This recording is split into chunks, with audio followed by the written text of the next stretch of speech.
Hey guys, MGH here and welcome back to my FIFA 13 career mode with Arsenal, and we have a game against QPR. And oh, by the way, that reminds me, a good friend of mine, Calfreezy, is doing a FIFA 13 career mode with QPR, so if you want to go check him out, he is in the description. He did give me a little shout out the other day in his video, which by the way I didn't ask for. He was just very kind enough to do that, so I want to return the favour. He's doing a really good job with his career mode, his first one, so definitely go check that out in the description. And Fellaini, what a beast! Holy crap, Fellaini is so good. And then I pass it on to Santi Cazorla, who's not going to miss from there. His left foot is just, he punishes teams day in, day out. Look at this. No touch required, just smash it across Julio Cesar. Absolutely no chance there, I'm sorry my friend, but 1-0 up in 15 minutes, that's always good.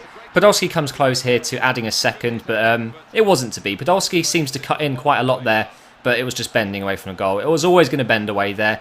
I don't know why, the physics of the ball just kind of didn't do what I wanted to do, I guess. But we were controlling this game, to be honest. QPR aren't exactly, I don't know, I don't want to say they're bad. They've got a pretty nice team in FIFA. They're obviously struggling in real life a little bit. And look at this for a finish. Wow. Cazorla with his second goal of the game. But QPR are definitely struggling in real life, despite all of these players they've brought in. You know, Julio Cesar, they've got Mbaye, I don't know how you say his name. Mbaye, I think it is, in defence. You know, obviously they've got Julia Hoylett as well. Loads of great players, but they just seem to be struggling a little bit. And that seemed to be a new animation, by the way. First time I've seen it. And take a look at this, right? This is an offside for QPR. Cisse just pushing out of my defence too far. But look, when you look at that replay, how frustrating is that when it happens? Not only to you, but when it happens against you, it's pretty good. But anyway, we're going at half-time. 2-0 up. Santi Cazorla with both goals. Spanish magician or what? Anyway, I want to clear something up really quick. In the last episode, guys, we had that kind of... You know, in my PS3 froze two matches ago against Brighton in the Capital One Cup, because it froze, and then when I loaded up my career mode again, it said that I had forfeited the game and lost 3-0. I accidentally said that I was out of the FA Cup in that match, and some people were a bit confused. I'm out of the Capital One Cup, not the FA Cup. So I just wanted to clear that up. I'm still in the FA Cup. There is a match coming up soon, I believe, in the next few episodes, so you guys will see that. And that was a pretty good game. It finished 2-0. Not too much happened in the second half, unfortunately. But still, 3 points is all we need, and we move on strongly into a game in the Champions Cup against Copenhagen, which, by the way, that's how you pronounce it. I know it's not spelt like that, but it is Copenhagen, I believe. Correct me if I'm wrong, if you're Dutch, or sorry, Danish, isn't it? If you're Danish and I'm saying it wrong, please do let me know in the comments. And what a shot from Giroud there. I'm finding it difficult playing with him. You're going to see in the next few episodes, guys, I kind of talk shit about him a bit, because I've done a bit of live commentary for future episodes, and I can't say I'm getting on with him. It was a nice shot, though. He seems to be good when he's having his shots, but it's just getting him into those positions, and I was just really struggling. And look at them, they hit the post here in the 23rd minute. I was lucky not to be 1-0 down, but those were the only chances of the first half. It's always disappointing when games are like that. I feel like there's just nothing going on, and really you should really adjust your formation, bring on a different player maybe. And look at Cazorla again, almost getting another goal. I think he's scored in every goal in every game of the last 4 games, I think. So he's on a real streak at the moment, and the same with Podolski. Podolski did have a bit of a drought. He went without, I think it was 6 games without goals, which is pretty poor for a striker of his quality. But that's down to my you know, it's my fault. You know, I kept putting him on as a sub and things like that because I was resting him for the big games against Man City, the Chelsea, all that kind of stuff. But he did break that drought and he scored recently, and that is a great pass from Dialby. Unlucky not to get a goal from that. And we are moving on to the last few minutes of the game, and it was still 0-0, and that is how it finished, unfortunately. I didn't have my strongest squad up, but I'm not going to blame that. I just didn't score a goal. It was poor. But then we got a squad report, and these are my youth squad players that I've already signed. And as you can see here, Richard Bateman, 69 to 83. Is he really worth trying to sign on? I wasn't too sure, to be honest, so I kind of left it for a second and decided after looking at the other players. The other two have potentials of between 70 to 90, so I wanted to keep those. But Richard Bateman, up to 83, it's just not quite good enough for me, in my opinion. Not worth signing him on, so we decided to release him. And look at this, this popped up as well. Everton apparently are attracting rich people who might want to buy out the club. I thought that was pretty cool. I hope I get that myself. It'd be pretty awesome to have 100 million to spend, and I could bring in some pretty amazing players. But then again, do we really need as many? Well, we don't really need to improve the squad too much, I don't think. But as you can see, we are at Old Trafford now. We're against Man United. I can't wait for this fixture in real life. We're not too far away. It's a couple of weeks away.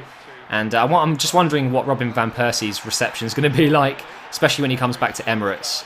But anyway, as you can see there, I get myself a yellow card. It was a really, really poor challenge. I have been using Wilshere in a more defensive role lately.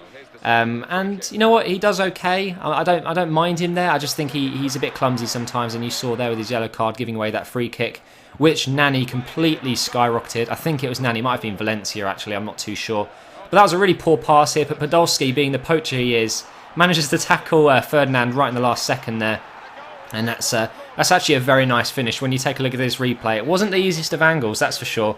But you know what, guys? If you make a mistake in the last pass, don't fear. Just keep running. You might actually win it back. And that is a perfect example of that. Ferdinand just very clumsy.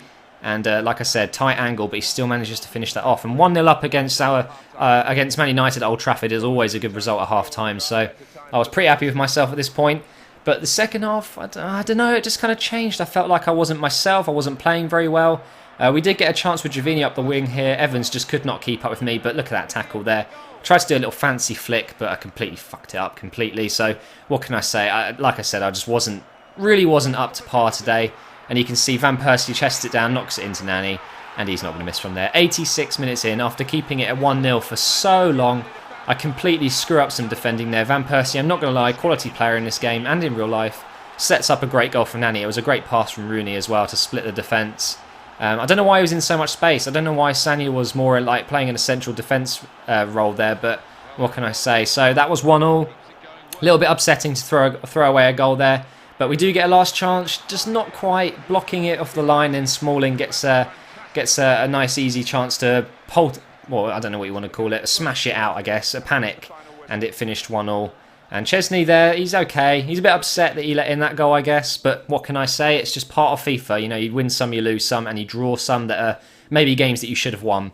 But anyway, we move on to the next game against Fulham, and there was something wrong with this game. I have no idea what it was. I was just absolute shit. It was late at night. I was playing this about 1 o'clock in the morning. So again, focus comes into play, and Rodallega goes straight through in the 4th minute there. Their first shot of the goal, and of the game, sorry, and it goes in as a goal. Really poor defending. Look at Mertesacker. But I guess you could say when you're playing late and you've been playing for an hour already, you get a little bit lethargic, a bit tired, and you don't really want to play and be 100% focused like you usually are. And it was pretty poor. Sidwell gets the ball just outside the box here. A bit of a mix-up with switching my players.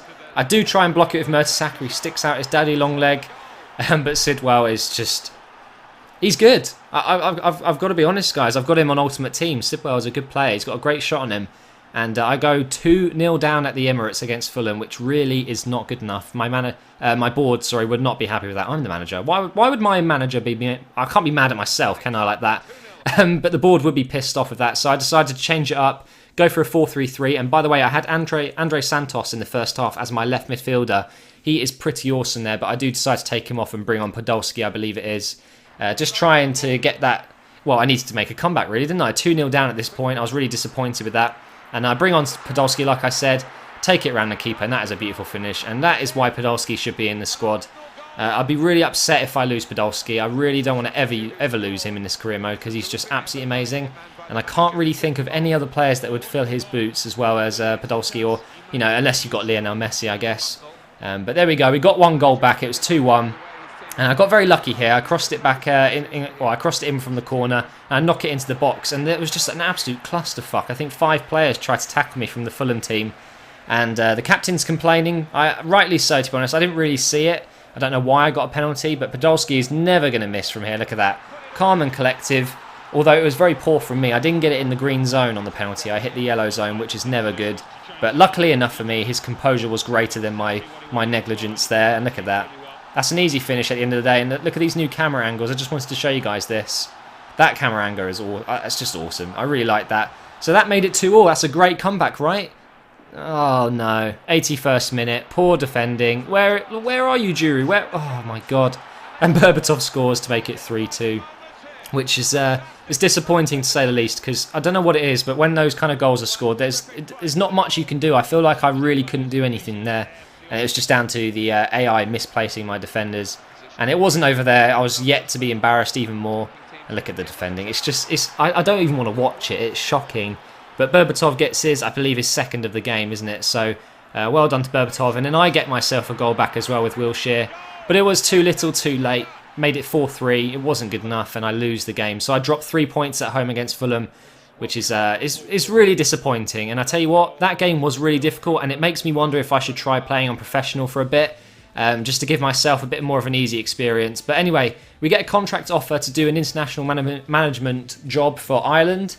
I was contemplating it, I really was, but then I thought, you know what, I really want to focus on Arsenal this season, and I will wait for maybe better offers next year. Maybe I could even get England, which would be pretty awesome. But moving into the last game of the video, guys, we have a Champions Cup game against Lille, and as you can see there, I'm second in the group at the moment on 7 points. We have 2 games to go, and I really need to get these 3 points if I wanted to almost solidify, is the word I want to use, my place in the next round. And I start off really well here, 15 minutes in. Podolski gets his, is that his 6th? I think oh yeah, it says there, his 6th goal of all competitions there. Like I said, he did have that drought, but he's definitely well and truly back into his fine form. That is a brilliant pass from Cazorla, can I just say. He kind of slid on the ground and knocked it in with his toes, and it went straight in front of Podolski, who made a great first touch. And he was never going to miss one-on-one there. And again, it's just one of these. It's when when you're defending and they're just running at you. You have to guess. You either go right or you either go left, or you contain, obviously. But I don't really use contain. And I made the wrong decision to go right. He went right instead, so I went the wrong way. And he made a pass to Roux. Well, I think that's how you pronounce his name. And he scored his 2nd goal against Arsenal of the season, of the Champions Cup group stages, I should say. But Diaby gets another goal here of the season. Another great header as well. He seems to be in those great positions all the time when I'm crossing it in. So I'm definitely going to play him in a more advanced role, maybe, like Fellaini's role. And look at this pace from Walcott. So it is 2-1 at the moment, and I was playing quite confidently. I was playing on ultra attacking at this point. No like player making a challenge on me there. Knock it into Santi Cazorla to score another goal in the Champions Cup, which is great for him. He seems to score in the Premier League absolutely no problem, but when it comes to Champions Cup, I just never seem to score with him. But that was a great finish, and that made it 3-1. But that wraps it up, guys. I hope you enjoyed these videos. They are much longer than most other career mode videos. I just want to say that. I just hope you guys appreciate the effort I put in, because I could do shorter videos and upload more of them, but I prefer putting more content in, which is awesome. So please do like the video if you do appreciate all my effort. It shows you that you like it, and it motivates me to make more. Click the left box coming up in a second to go back to the last episode, and click the right box to go to the next one. Thank you for watching, guys, and I'll see you next time.